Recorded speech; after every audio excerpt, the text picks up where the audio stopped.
With the additions of USC and UCLA to the Big Ten starting in 2024, it is widely expected that 2023 will be the final season of the East Division and the West Division. Which teams could benefit from divisionless Big Ten football? Before we get into that, just a reminder to hit subscribe if you haven't already. Big Ten content all offseason long. Always crush that like button to spread the word of Big Ten Ted to the masses. You guys are smart. You probably know where I'm going with this. The East Division is so stacked at the top. A lot of those teams toward the bottom would definitely benefit from divisionless Big Ten football, the Rutgers of the world. That's kind of where I want to start.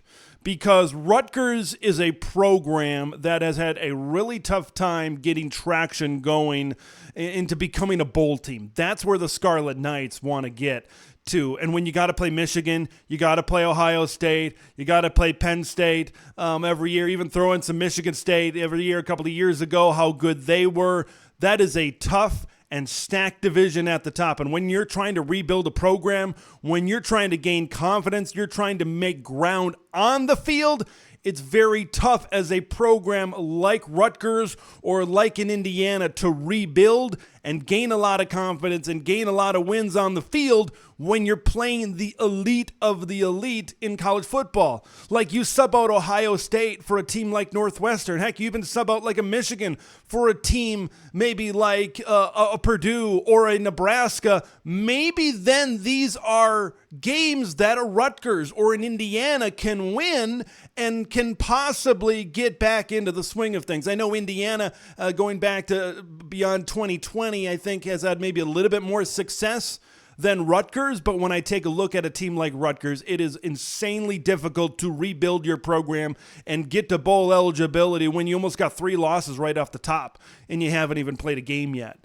It's very difficult to do that, and you mix in some of those West Division teams where maybe Rutgers can have more of a competitive game, right? They're more of a black and blue type of team, like a lot of the teams in the Big Ten West. I think Rutgers could definitely benefit from divisionless Big Ten football and really gain traction as a program and really gain some momentum. Another team I really look at is Maryland.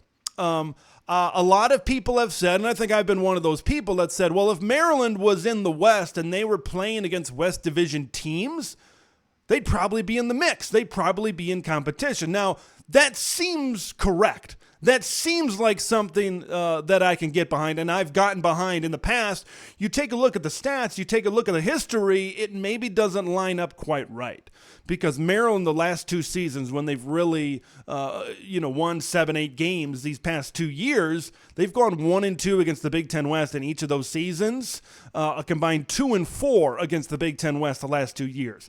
I will say this, Maryland would definitely benefit, just like Rutgers, Maryland would definitely benefit from not playing Michigan, not playing Penn State, not playing Ohio State every single season. They'd probably play Penn State every year because there is a little bit of a history with that game. I'm not to call it a rivalry. You look it up on Wikipedia, there's a lot of blue in terms of who's won that game over the years, but not having to play Michigan and not having to play Ohio State every single season, once again, just like Rutgers. You swap out a Michigan for a Northwestern, hey, that's a W. You swap out an Ohio State for a Purdue, most of the time, that's a W. It wasn't this past season, but maybe this season upcoming, it would be a W for the Maryland Terrapins. So I think it would benefit Maryland.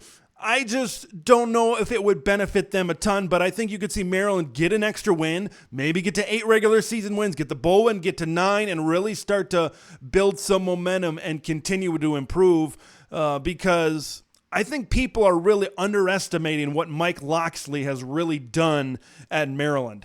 For him to be in the Big Ten West and stack up these 7-win seasons and these 8-win seasons at a program like Maryland that doesn't have much of a history. They were pretty bad when they joined the Big Ten, and then when Mike Locksley came in, he has transformed that program into a solid team that goes out, they win games, and they win bowl games. They do good in bowl games as well. So maybe having a little bit more of the diversity in scheduling might people across Big Ten circles might come to appreciate Mike Locksley just a little bit more.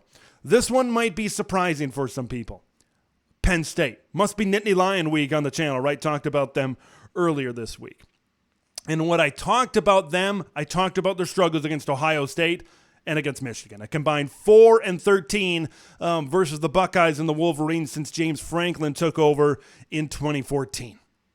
They would benefit from a divisionless Big Ten football because they wouldn't have to play Michigan every single season. They'd probably still have a yearly game against Ohio State every single season, but not having to play Michigan. You swap out Michigan, heck, for even a UCLA. You swap out a Michigan for really any of these West Division teams behind me, and that could equal one extra win. So instead of going 10-2, now they're 11-1 in the Big Ten championship hunt, in the college football playoff hunt, things like that. Of course, when we go to divisionless football, we're going to have a 12-team playoff anyway, so they could be in the competition for maybe a higher seed in the college football playoff once we go to 12 teams. I honestly believe Penn State would be a big beneficiary of this. Now, you swap out Michigan for USC, maybe you draw even with things like that, but not having to play and not having to compete, because like right now, if you're in a divisionless Big Ten football with 14 teams, Penn State is in that conversation all the way to the bitter end. They're in there, but because they're in the East Division, that really sets them back a little bit, and having to go up against those teams, the Michigans, Ohio State, it doesn't get much better in college football than Michigan and Ohio State. And for Penn State to compete and not having an ability really late in the season to go to a Big Ten championship game, I think kind of hurts them, and I think kind of hurts the reputation of Penn State nationally, because this is a program that should be looked upon as just one little notch below the elite in college football. Okay, James Franklin has proven that he can win a lot of games in Happy Valley, Pennsylvania, but it's just that Michigan and Ohio State have provided roadblocks for James Franklin and for Penn State to go to these Big Ten championship games. A divisionless Big Ten football, even if they lose to Ohio State, they don't play Michigan, they could still find themselves in a rematch against Ohio State in the Big Ten championship, and they could be talked about amongst the elite in all of college football. Here's another one.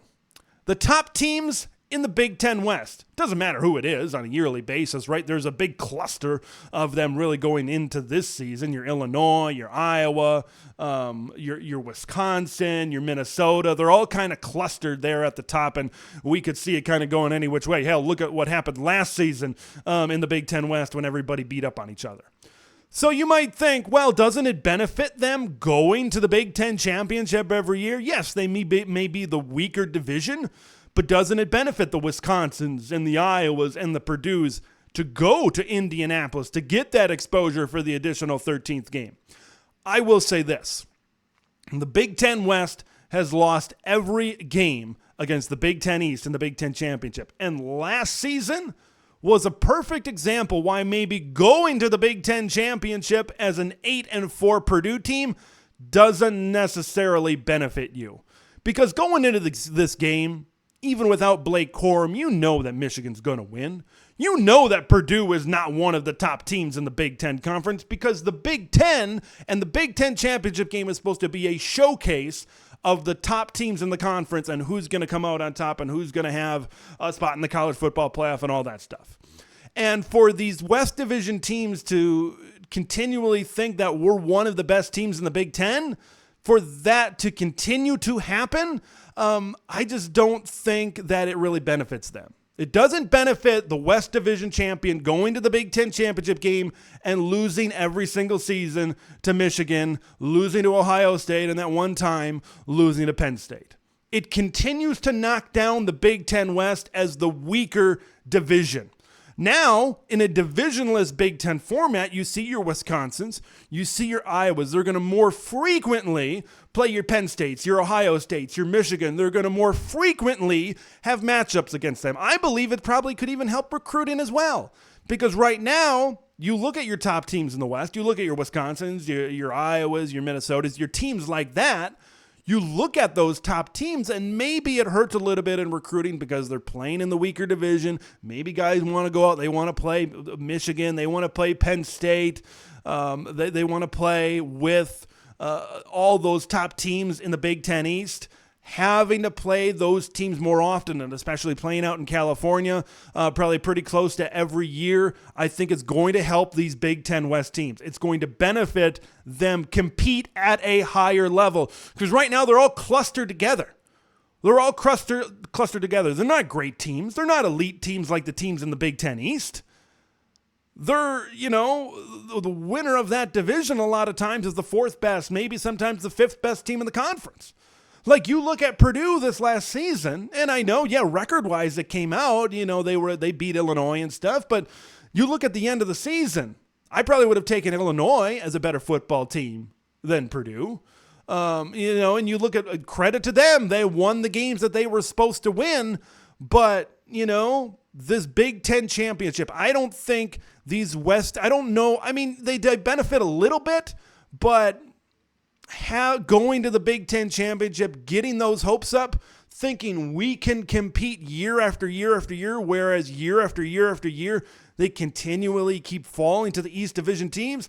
I actually think it could maybe benefit West Division teams to have divisionless Big Ten football. Better competition in the regular season that could entice some recruits. Now you're playing Michigan, Penn State, Ohio State more often. If you can knock them off, then maybe you can kind of creep up and get into the next level, because like I said before, they're all kind of clustered right now in the West Division, and they're really sought after. Like, look at the flag right now. Penn State, Ohio State, Michigan, sometimes Michigan State, they're looking down upon folks in the Big Ten West.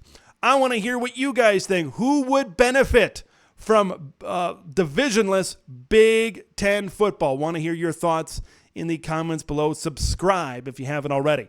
I'm Big Ten Ted. We will see you in the next one.